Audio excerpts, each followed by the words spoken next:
আজকে আবার নতুন একটা ভিডিও নিয়ে আসলাম। রিং মেশিনের কট সম্পর্কে আজকে জানাবো। যেটা হচ্ছে আপনার কট রোলার, ঠিক আছে? এটা হচ্ছে কট রোলার। তো কট সাধারণত কি দিয়ে তৈরি হয় দেখেন, এটা কিন্তু রাবার কটও বলা হয়। রাবারের তৈরি, আর এটা হচ্ছে আপনার আরবার, ঠিক আছে? এখন কথা হচ্ছে যে এই কট রোলারের রিং মেশিনের যে কট রোলার থাকে, এটা আসলে কাজ কি? এটার কাজ হচ্ছে ঠিক চিন রিমুভ করা, ঠিক আছে? তো এরপর হচ্ছে যে আপনার আইপিআই ইমপ্রুভ করা। অনেক সময় কি হয় যে আমাদের যারা অপারেটর আছে তারা নেগলিজেন্সের কারণে তারা হয়তো চাকু কিংবা ওয়্যার দিয়ে অনেক সময় কেটে ফেলে, তো জাম লাগলে। তো সেক্ষেত্রে এটাকে আবার কি করতে হয়, গ্রাইন্ডিং করতে হয়। এখন কথা হচ্ছে যে গ্রাইন্ডিংটা আসলে কেন করা হয়? গ্রাইন্ডিং করা হয় যে কটের শার্পনেসটা বাড়ানোর জন্য, ঠিক আছে? তো কটের যে রাফনেসটা ঠিক রাখার জন্য। কটের রাফনেস হচ্ছে যে আপনার ম্যানুফ্যাকচারিং যখন করা হয় তখনই কিন্তু এটা করা হয়ে থাকে। হ্যাঁ, আপনার ধরুন এটা রাফনেস হচ্ছে রাফনেস 0.08 মাইক্রন। মাইক্রন হচ্ছে একক। তো এই যে রাফনেসটা যদি আপনার না থাকে তাহলে কি হবে? রাফনেস না থাকলে আপনার এটা আপনাকে যখন আপনার ট্রাভার্স করে সুতাটা, তখন কিন্তু আপনার এটা স্লিপেজ হবে।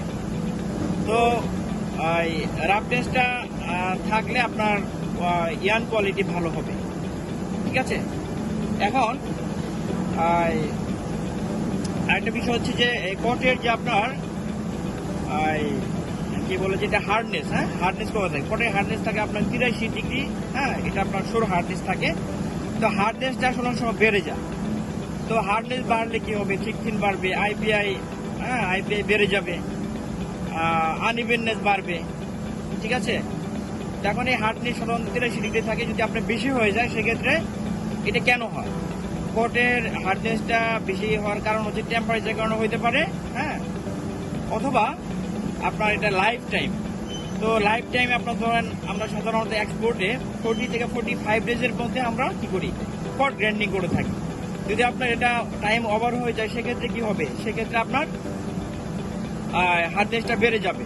এই কারণে হার্ডনেস বাড়ে। হার্ডনেস বাড়লে সুতার যে কোয়ালিটি খারাপ হবে, আইপিআই বেড়ে যাবে, তো আনইভেননেস বাড়বে, ঠিক আছে? তো কট সাধারণত আমরা যখন নিয়ে আসি মার্কেট থেকে সাধারণত 30 মিলিমিটার, 28 মিলিমিটার এরকম থাকে, 29 মিলিমিটার এরকম থাকে। তো আপনি যত বেশি কটেটা মানে নিয়ে আসতে পারবেন, ধরুন 30 মিলিমিটার নিয়ে আসলেন, সেক্ষেত্রে কি হবে? এটা আপনার লাইফ টাইমটা বেশি হবে।